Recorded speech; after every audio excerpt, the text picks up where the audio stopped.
नमस्ते योगेश. नमस्ते. MCCI members लॉन्चमध्ये आपलं स्वागत आहे. थँक्यू. आम्ही एक मालिका सुरुवात केली आहे. त्या मालिकेचं नाव आहे उद्योगधंदा कसा काय. म्हणजे थोडक्यात आपल्यासारख्या मित्रांना भेटायचं आणि त्यांना विचारायचं उद्योगधंदा कसा काय चालू आहे. इच्छा ही सुद्धा आहे की त्यातनं जर काही बोध घेता आले, काही प्रेरणा इतर उद्योजकांना किंवा ज्यांना उद्योजक बनायचं आहे अशा लोकांना मिळाली तर आणखी चांगलं. बरोबर. तर आपण सरळ सुरुवात करूयात हे विचारून की आपला उद्योग काय आहे, कंपनीचं नाव काय आहे आणि ती कंपनी काय करते. सो कंपनीचं नाव आहे अल्टिझॉन सिस्टम्स. आम्ही सुरुवात केली इंडस्ट्रियल इंटरनेट ऑफ थिंग्समध्ये. राईट. त्याचं कारण असं आहे की आम्ही तिघही जण विनय नाथन, मी आणि रणजित नायर, हे तुम्ही तिघं पार्टनर. आम्ही तिघं जण को फाउंडर्स आहोत. अच्छा. आणि आम्ही तिघही जण इंजिनिअरिंगचे कॉलेज म्हणजे बॅचमेट्स. अच्छा, कुठनं इंजिनिअरिंग होतं? आम्ही पुणे युनिव्हर्सिटीतून इंजिनिअरिंग केलंय. ओके. आणि तिथे कम्प्युटर सायन्सला एकत्र होतो. एकत्र शिकलात तिघे? एकत्र होतो. त्याच्यानंतर आम्ही तिघांनी आपापली करिअर सुरू केली. प्रत्येकजण आपापल्या क्षेत्रात गेला. मी MS करायला गेला. आणि 15 वर्षानंतर आम्ही कायमच टचमध्ये होतो. पण 15 वर्षानंतर असं वाटलं की आता आपण काहीतरी स्वतःचं करायला पाहिजे. आणि त्यामुळे आम्ही चांगल्या पगाराच्या नोकऱ्या सोडल्या आणि जम्प ऑफ द क्लिफ आणि सुरुवात केली. माहिती एक इंटरेस्टिंग गोष्ट ना, बरीच लोक जेव्हा इंजिनिअरिंग करून नोकऱ्या करतात, कुठंतरी काम करतात, तेव्हा डिनर टेबल किंवा लंच टेबल जे असतात सहसा भरपूर चर्चा होतात ऑफिसच्या कॅन्टीन मध्ये. आपण काहीतरी वेगळं करूयात.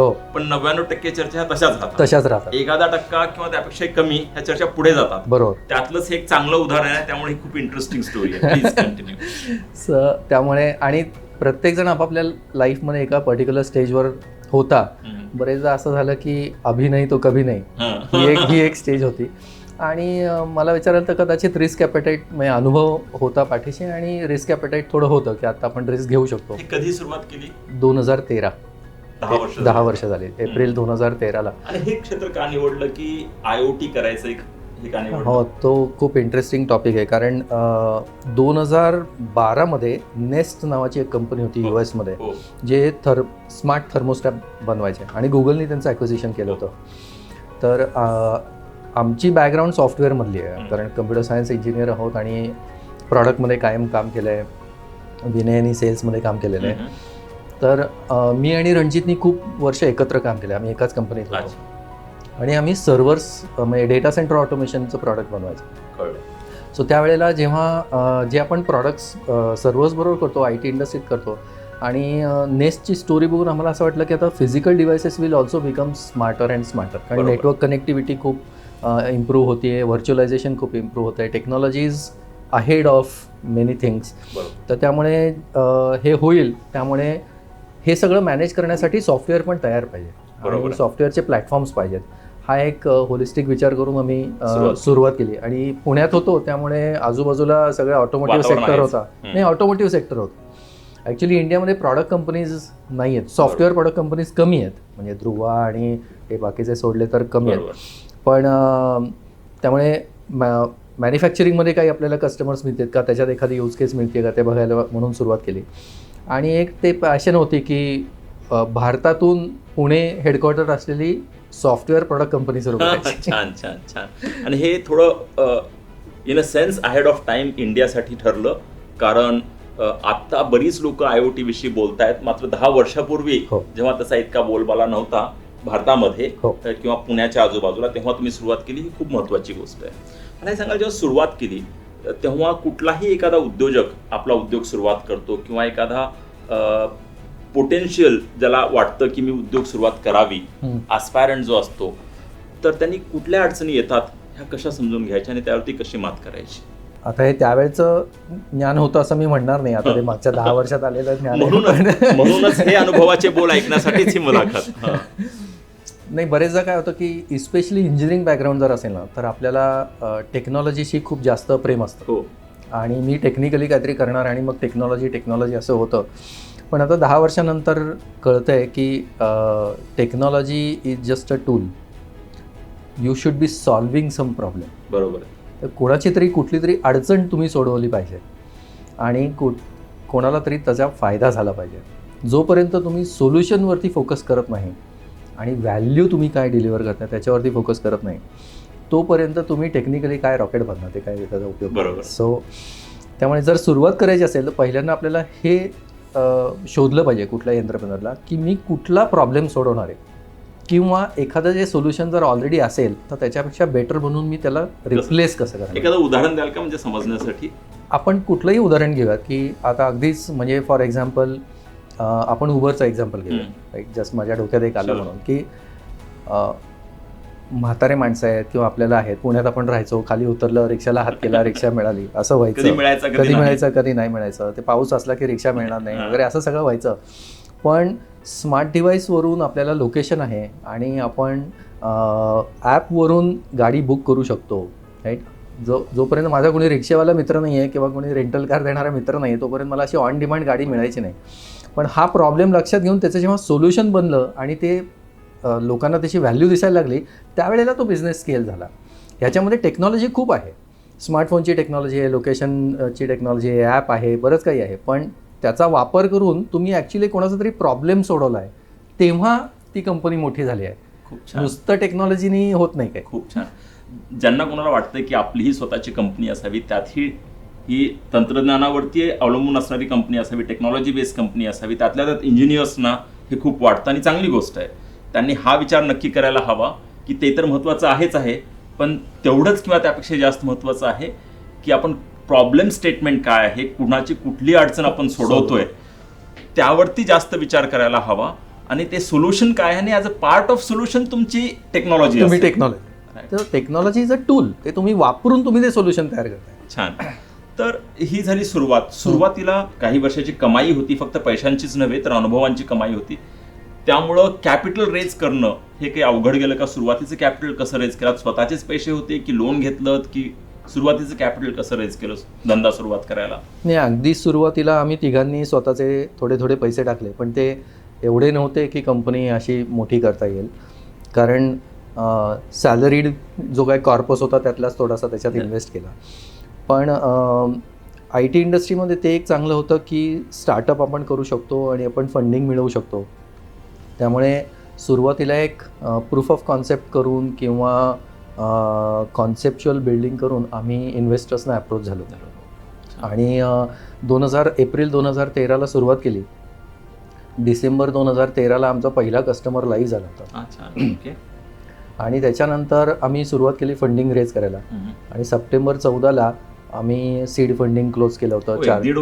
दीड वर्षात आम्ही सीड फंडिंग क्लोज केलं होतं आणि त्यावेळेला 4 कोटीचं फंडिंग क्लोज केलं होतं. सो त्यामुळे त्याचा फायदा झाला. नाविन्यपूर्ण जर काही केलं तर कुठल्या एका प्रॉब्लेम स्टेटमेंटवरती काम केलं, कुणाची अडचण सोडवण्याचा प्रयत्न केला, मोठा प्रॉब्लेम सोडवण्याचा प्रयत्न केला, तर फंडिंग सुद्धा मिळवणं सोपं जातं.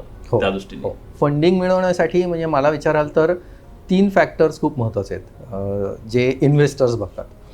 एक म्हणजे फाउंडिंग टीम कोण आहे, त्यांचा अनुभव काय, त्यांची केपेबिलिटी काय, म्हणजे राईट फ्रॉम एक्झिक्युशन केपेबिलिटी काय, कारण शेवटी त्यांच्यावरती पैसा लागणार आहे. दुसरं ॲड्रेसेबल टार्गेट मार्केट, ज्याला टॅम म्हणतात, की तुम्ही किती मोठा प्रॉब्लेम सॉल्व्ह करताय, तो किती लोकांना तुम्ही विकू शकणार आहात. नाही तर छोटासा कुठला तरी प्रॉब्लेम सॉल्व्ह केला तर त्याचं मार्केटच तेवढं छोटं असतं, त्यामुळे ते स्केल नाही होऊ शकणार. आणि इन्व्हेस्टर्सना काय, त्यांनी जेवढे पैसे लावले त्याच्यावरती रिटर्न ऑन इन्व्हेस्टमेंट पाहिजे. सो फाउंडिंग टीम, टॅम आणि आयडिया, ह्या 3 गोष्टी खूप महत्त्वाच्या आहेत. त्या जर तुम्ही टिक केल्यात आणि त्या जर कन्व्हिन्सिंगली पोर्ट्रे करू शकलात इन्व्हेस्टर्सला तर फंडिंग मिळणं अगदीच शक्य. नक्कीच ही चांगली गोष्ट आहे आणि खूप चांगला मंत्र तुम्ही सांगितलेला आहे हा, की कुठल्या 3 गोष्टींवरती फोकस ठेवायला हवा जेणेकरून फंडिंग मिळणं सोपं जाईल. तर आपण पुढे वळूयात आता, की सध्या जर पाहिलं आपण तर साधारणतः रेंज जर पाहिली तर काय टर्नओव्हर आहे आपल्या कंपनीचा? मागच्या वर्षी साधारणतः आम्ही 13 कोटीच्या आसपास टर्नओव्हर केला आहे आणि ह्या वर्षी वी आर फेअरली कम्फर्टेबल की आम्ही 16 ते 17 कोटीचा टर्नओव्हर नक्की करू शकतो. साधारणतः किती क्लायंट्स आहेत in a range again? Unique customers बघितले तर माझ्याकडे जवळजवळ 40 कस्टमर्स आहेत. छान, व्हेरी गुड. आणि त्यातला किती उद्योग हा निर्यात किंवा एक्सपोर्ट केलेला आहे आणि किती भारतामध्ये चालू आहे? 50% एक्सपोर्ट आहे आणि 50% भारतात. 50% भारतात आहे. छान. हे नेहमी बोललं जातं जेव्हा आपण भारतीय इकॉनॉमीचा किंवा इंडियन इकॉनॉमीचा विचार करतो तेव्हा मॅन्युफॅक्चरिंग क्षेत्र हे खूप महत्त्वाचं आहे आणि त्याला जर चालना द्यायची असेल तर टेक्नॉलॉजी महत्त्वाची, आणि त्यातली एक महत्त्वाची टेक्नॉलॉजी म्हणजे IoT. आणि त्यावरतीच ही कंपनी, त्यावरतीच ही स्टार्टअप आता कंपनी ही बेस्ड आहे. त्यामुळे आपण पुढे जाऊयात आणि IoT विषयी थोडंसं बोलूया. नक्की. पुणे आजूबाजूला किंवा महाराष्ट्रभर भरपूर MSMEs आहेत. म्हणजे 95% पेक्षा जास्त कंपन्या ह्या MSMEs असतात, बरोबर. ज्यांचं टर्नओव्हर 250 कोटींपेक्षा कमी खाली आहे. आहे. असे काही आपले क्लायंट्स आहेत का? हो आहेत. हो, बरेच आहेत. तर काय अनुभव येतो त्यांच्यासाठी IoT म्हणजे काय, म्हणजे कसं सोप्या भाषेत सांगता येईल आपल्याला, आणि त्यांनी काय गोष्टी केल्या जेणेकरून IoT चांगलं चालतं किंवा काही ठिकाणी चाललंही नसेल कदाचित. हो, अगदी असं बरोबर. काय घडतं? IoT म्हणजे आपले नुसते लॅपटॉप्स किंवा फोन्स किंवा कम्प्युटर्सच फक्त इंटरनेटला कनेक्टेड नाही आहेत. बाकीचे जे फिजिकल डिव्हायसेस आहेत, म्हणजे तुम्ही काही घेऊ शकता की AC आहे, रेफ्रिजरेटर आहे किंवा एखाद्या शॉप फ्लोअरवरचं CNC मशीन आहे. हे सुद्धा जर आपण इंटरनेटला कनेक्ट केलं आणि ते जर मशीनचा जो डेटा जनरेट होतो, कारण आता एक्झाम्पल घेतलं की CNC मशीन आहे, तर CNC मशीनमध्ये बरेच सेन्सर्स आहेत आणि ते सेन्सर्स डेटा जनरेट करतात. म्हणजे टेम्परेचर सेन्सर जेव्हा तुम्ही रिडिंग घेता त्यावेळेला तो डेटा आहे. तर तो डेटा जर आपण स्ट्रीम करून इंटरनेटवरती एखाद्या सर्व्हरवरती स्टोअर केला तर तो हिस्टॉरिकल सगळा डेटा स्टोअर होतो. नाहीतर आम्ही त्याला म्हणतो की it is spilling on the floor. तो डेटा आहे पण तो फ्लोअरवरती सांडला.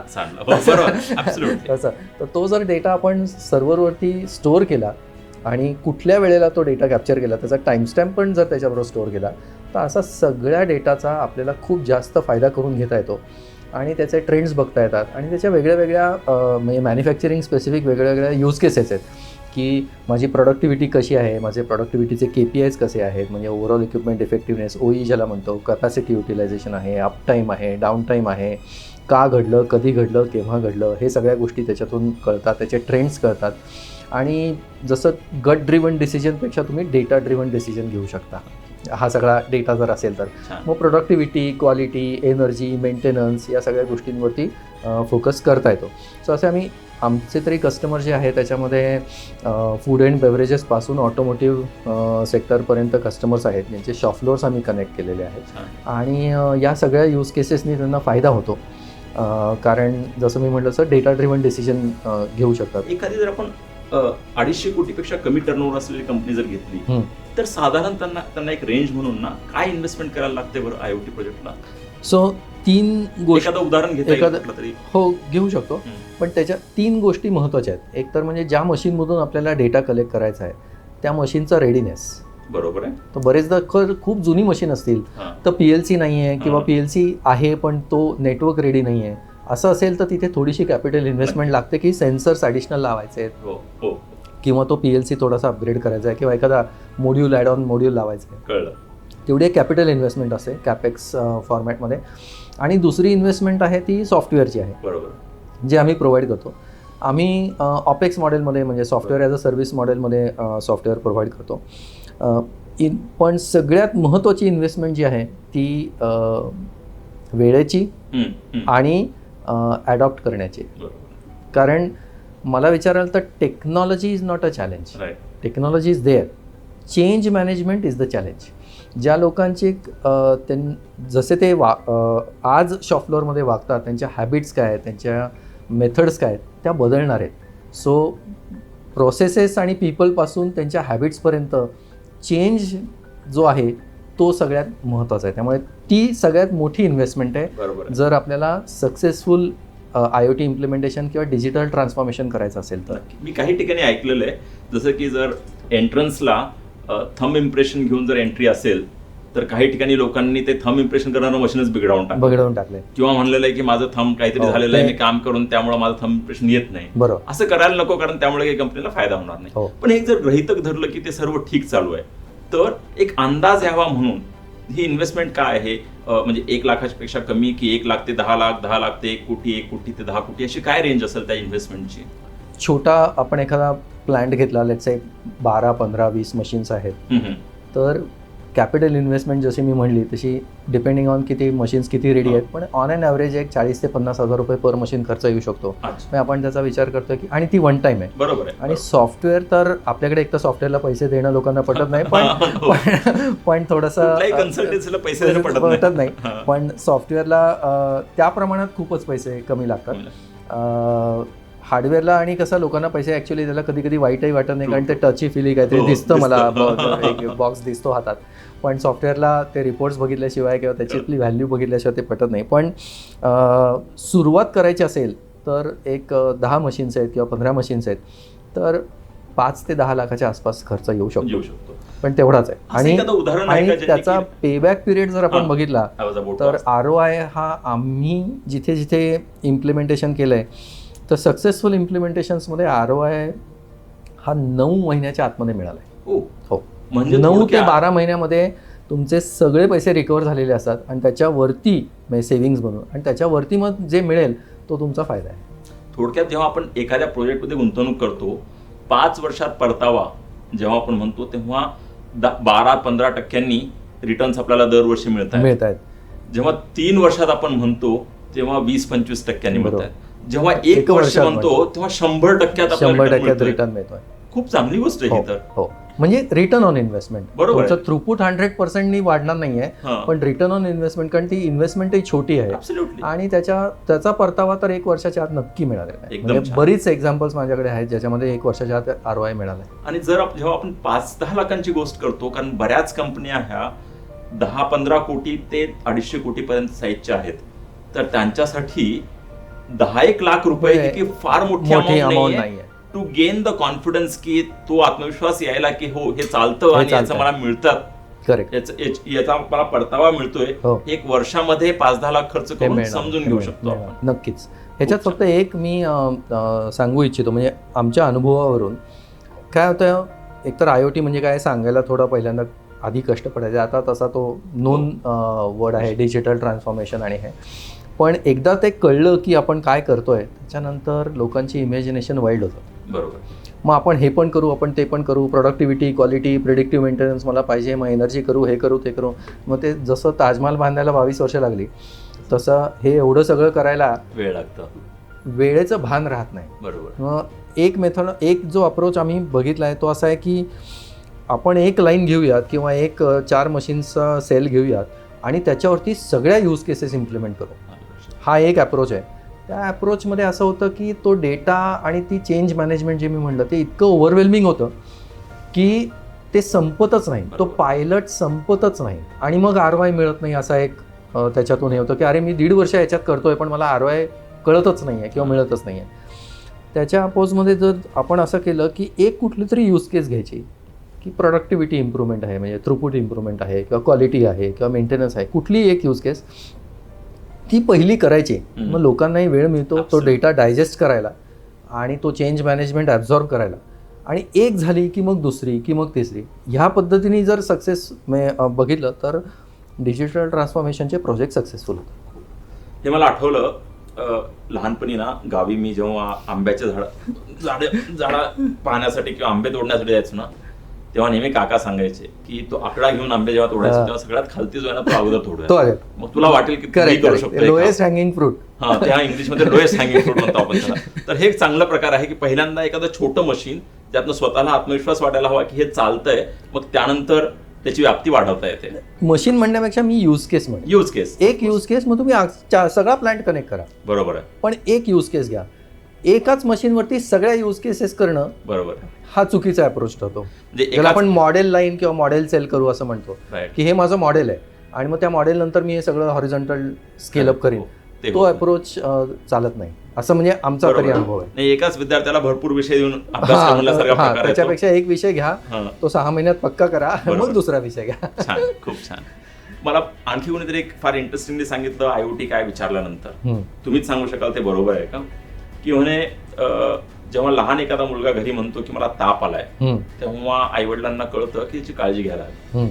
तसं तुमचं मशीन सांगायला लागतं आता मला ताप आलाय आणि मी माझा स्फोट होऊ शकतो जर माझी काळजी नाही घेतली, असं मशीन सांगायला लागतं. ते थोडक्यात IoT, preventive mention, one of the many use cases. Actually machine कायमच सांगत असतं, त्याच्यात सेन्सर्स आहे, तो सगळा डेटा आहे, आपण ऐकत नसतो. म्हणजे ते प्रेडिक्टिव्ह मेंटेनन्स तुम्ही म्हणलात तसं की बेरिंग मधनं व्हायब्रेशन यायला लागलेत आणि आवाज यायला लागलाय म्हणजे आता याला ताप आलाय आणि आता हे बंद पडणार आहे, तर ते आधीच कळणं.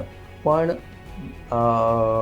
छोट्या कंपन्यांमध्ये म्हणजे इस्पेशली MSMEs मध्ये काय होतं की ओनर ड्रिव्हन जर कंपनी आहे तर मेजॉरिटीली त्या माणसाला तेच ऐकायला मिळतं जे त्याला ऐकायचं असतं, की काय रे काल किती वेळ मशीन बंद होतं, 1 अर्धा 1 तास होतं. हे खरं उत्तर आहे का खरंच 2.5 तास मशीन बंद होतं? कारण शेवटी ते मशीन म्हणजे तुम्ही बऱ्याच लाखाचा कोटीचा इन्व्हेस्टमेंट आहे, त्याचा ROI किंवा त्याचं कॅपॅसिटी युटिलायझेशन व्हायला पाहिजे. माझ्याकडे असे एक्झाम्पल्स आहेत की कॅपॅसिटी युटिलायझेशन हेच 60% कमी आहे आणि तरी नवीन मशीन विकत घेण्याची प्रोसेस चालू आहे. बरोबर. जे आहे तीच कॅपॅसिटी तुम्ही वापरत नाही तर अजून कॅपिटल इन्व्हेस्टमेंट कशाला करायचं? असं अशाही केसेस आमच्या अनुभवात आहेत. आपण उद्योगाकडे वळूयात, तुमच्या आर्टिझॉनकडं.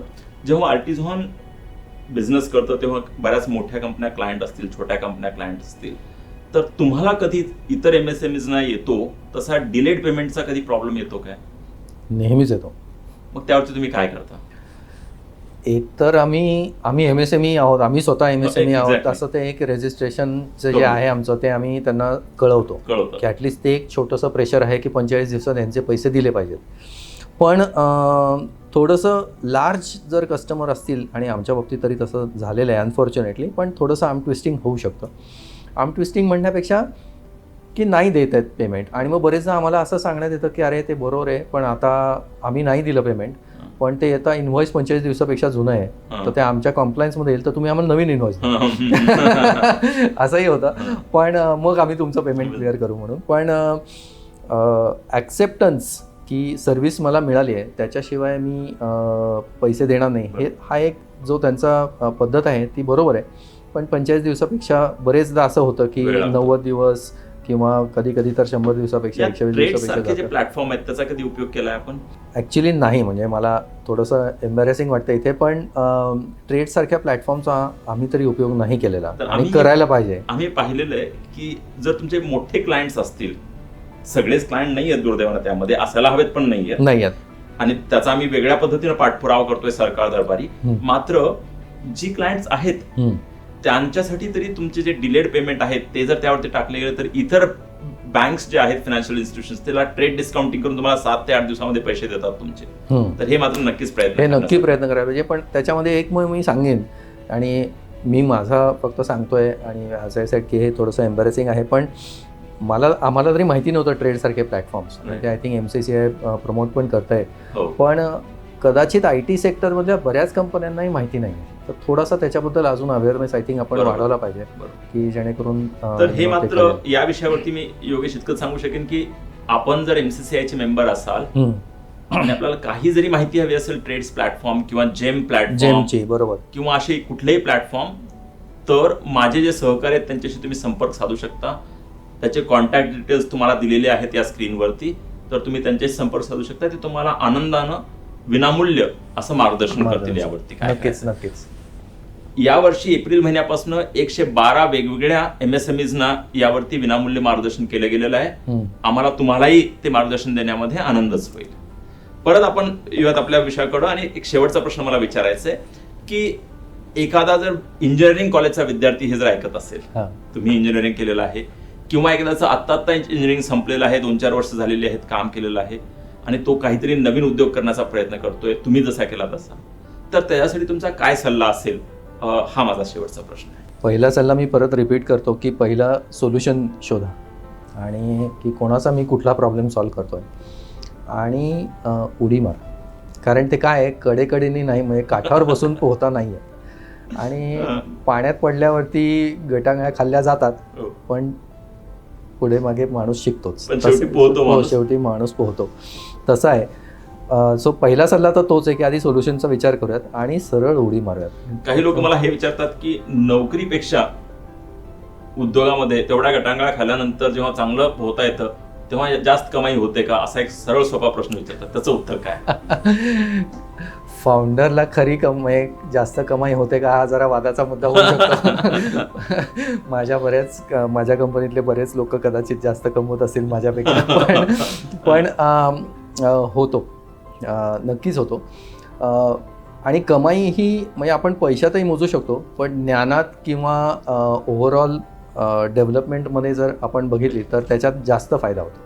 म्हणजे इंजिनिअरिंगमध्ये आता मी पण 15 वर्ष सॉफ्टवेअर प्रॉडक्ट कंपनीजमध्येच काम केलं आहे, पण P&L मॅनेज केलेले आहेत, पण sales and marketing, finance and accounting, त्याच्यानंतर तुमचं प्रमोशन, जे आपण 4 Ps इन मार्केटिंग म्हणतो की प्लेस, प्रमोशन आणि या प्रॉडक्ट, या सगळ्या गोष्टी, त्याच्यानंतर इन्व्हेस्टमेंट पिच करणे, फंडिंग, इक्विटी, डेट, या सगळ्या गोष्टी नाही कळत.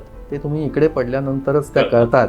आणि ते एकदा समजलं की ती जी डेव्हलपमेंट होते, तुमचा एक होलिस्टिक विचारसरणी खूप बदलते तो आनंद वेगळा आणि तो आनंद वेगळा आहे. म्हणून म्हटलं प्रत्येक जे काय कमवतो ते सगळं पैशातच मोजलं पाहिजे असं नाही आहे. पण पैसे कमी येत नाही असं नाही, अजिबात नाही. सो नक्कीच, म्हणजे मी तर असं म्हणेन की नक्कीच करा आणि परतही देता येतं ते. I think it's giving back also. आणि जोपर्यंत जॉब क्रिएट करता येतो आणि तो जो आनंद आहे तो वेगळा आहे.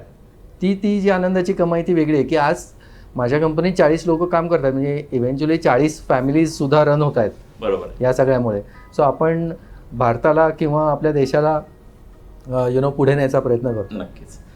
योगेशजी, आज आपण इथं आलात, आपण ही सर्व चर्चा केली, आपण आर्टिझॉनचा प्रवास सांगितलात, त्याचा मॅन्युफॅक्चरिंग क्षेत्राला काय फायदा आहे भारताच्या बाहेर आणि भारतातही हे सांगितलं. आणि एक उद्योजक म्हणून ज्यांना उद्योजक बनायचे त्यांच्यासाठी आपण काही सल्ले दिलेत, याबद्दल आपले खूप खूप आभार. धन्यवाद. मला माझ्या श्रोत्यांसाठी, आपल्या श्रोत्यांसाठी एवढंच सांगायचं आहे की आपल्याला जर ही मुलाखत आवडलेली असेल तर आपण नक्की कमेंटमध्ये कळवा. आपल्याला जर काही प्रश्न असतील तर आपण नक्की विचारा. मी योगेशजींना विनंती करेन नक्की की त्या लिंकवरती जाऊन तुम्ही रिस्पॉन्ड करा म्हणून. 100%. तर आपल्याला योगेशजींसाठी आणखी काही प्रश्न असतील तर आपण नक्की या युट्यूबची जी लिंक आहे यावरती विचारू शकाल. तर इतकं बोलून मी परत एकदा आपले खूप खूप आभार. थँक्यू. धन्यवाद.